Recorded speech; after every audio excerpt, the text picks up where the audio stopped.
What is the deal, everybody? Welcome to another episode of the On Everything podcast with your boy Tixter. Man, today we're going to talk about the indictment of Mr. Duane Keith Davis A.K.A. Keffe D.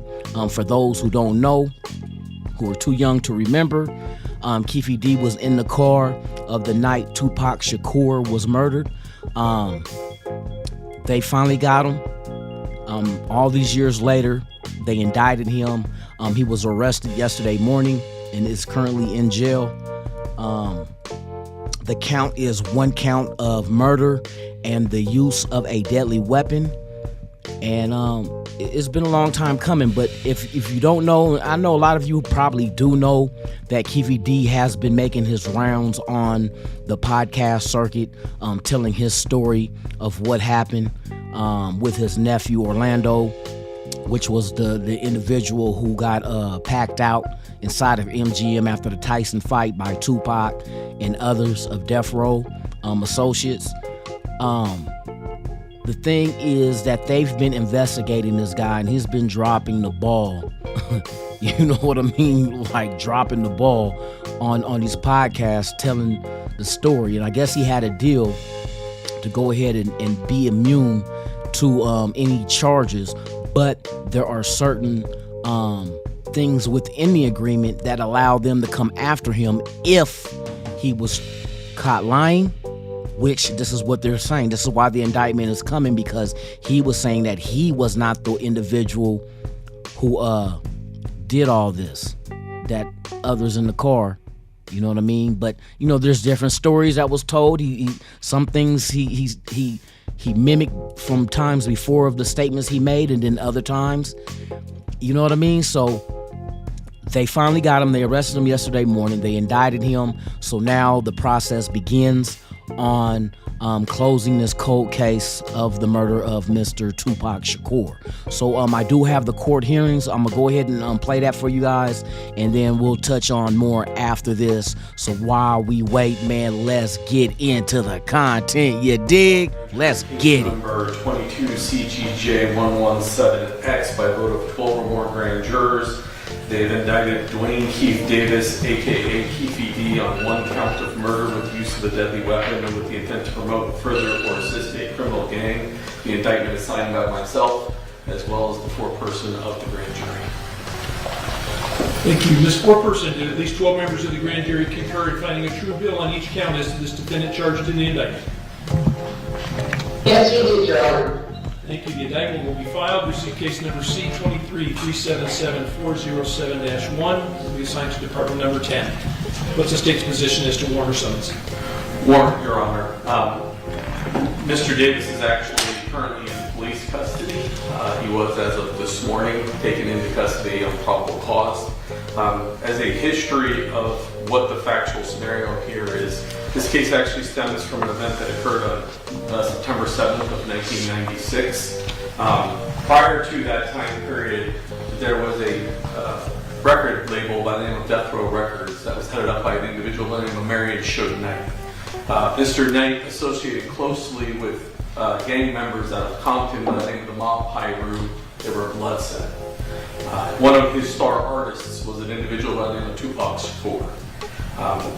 The Mob Pyru had a natural competition or were in disputes with another gang in Compton by the name of the Southside Compton Crips. And by mid-September or mid-1996, there wasn't much of a distinction between Mob Pyru and Death Row Records. Shortly before September of 1996, there was an incident in which some Southside Crips and some Mob Pyru gang members got into a physical fight. And during that fight, which on the South side involved Orlando Anderson, and on the Mob Pyru side involved an individual named Trayvon Lane, there was an effort to steal a Death Row Records chain that was on Trayvon Lane's neck.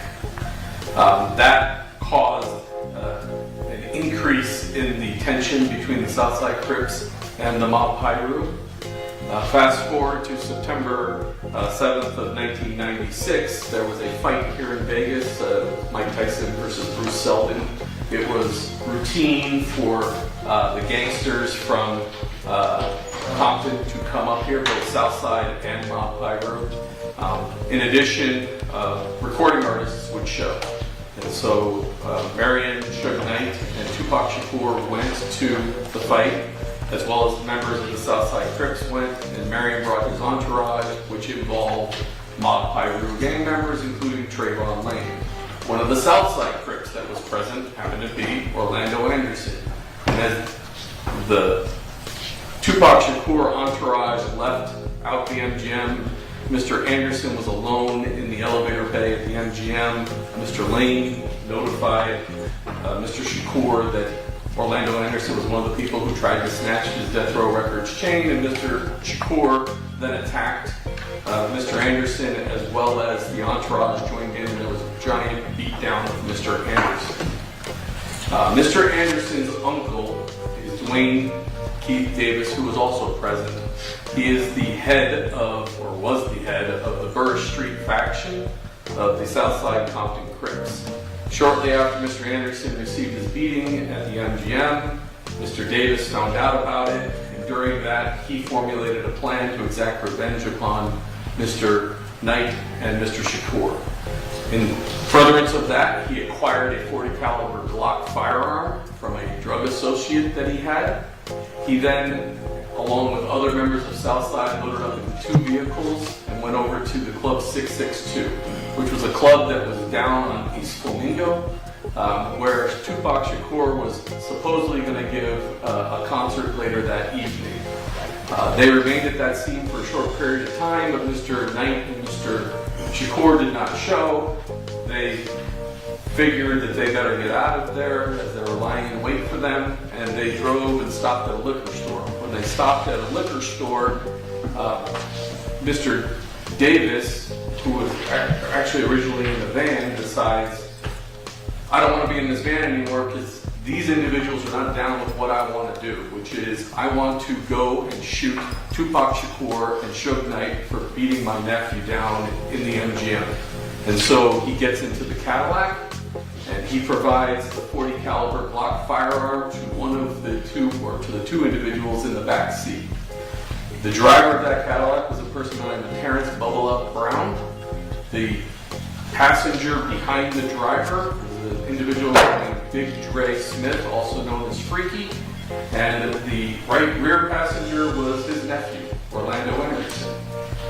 They then drove westbound on Flamingo, and as they were heading westbound on Flamingo, they happened to see the caravan that included Mr. Knight and Mr. Shakur driving eastbound.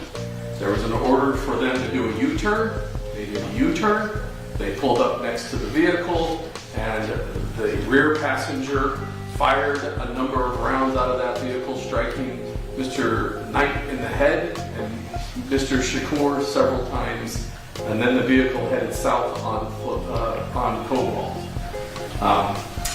Most of this kind of broad outline of facts was known to police as far back as 1996.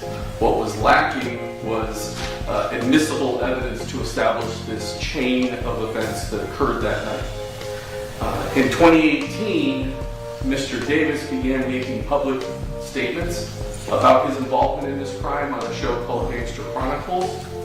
In 2019, Mr. Davis decided to write a book, and an autobiography of his life as the head of the Burr Street Southside Compton Crips, acknowledging that he was a high-level drug dealer, he was a shot caller, or as he put it, if we were in an army, I was the 5-star general. He admitted within that book that he did acquire the firearm with the intent to go hunt down Mr. Shakur and Mr. Knight.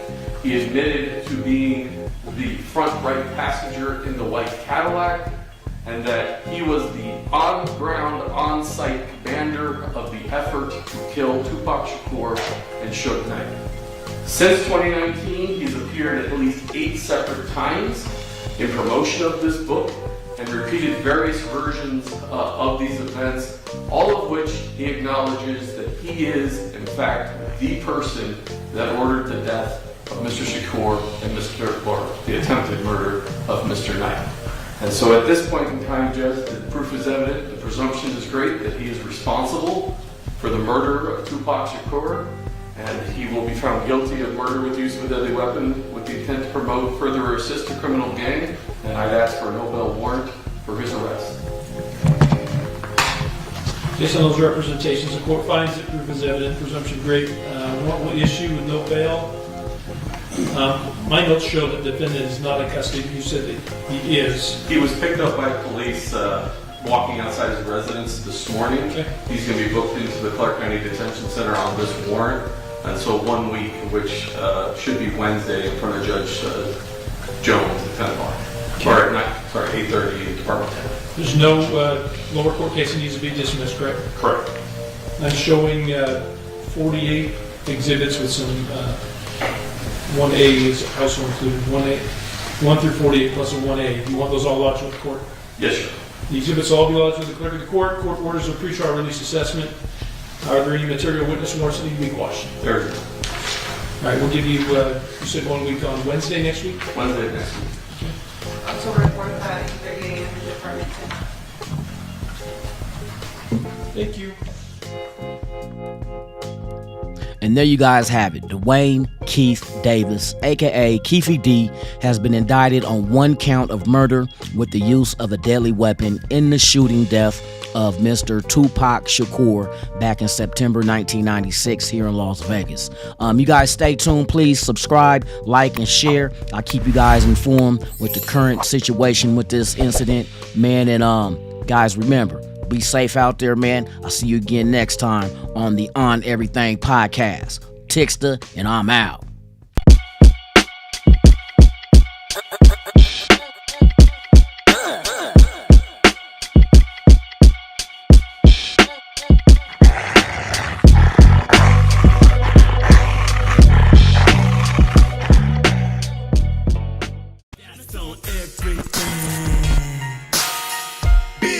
Sunshine, palm trees, that's on everything.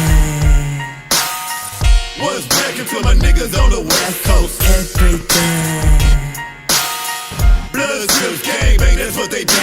That's on everything.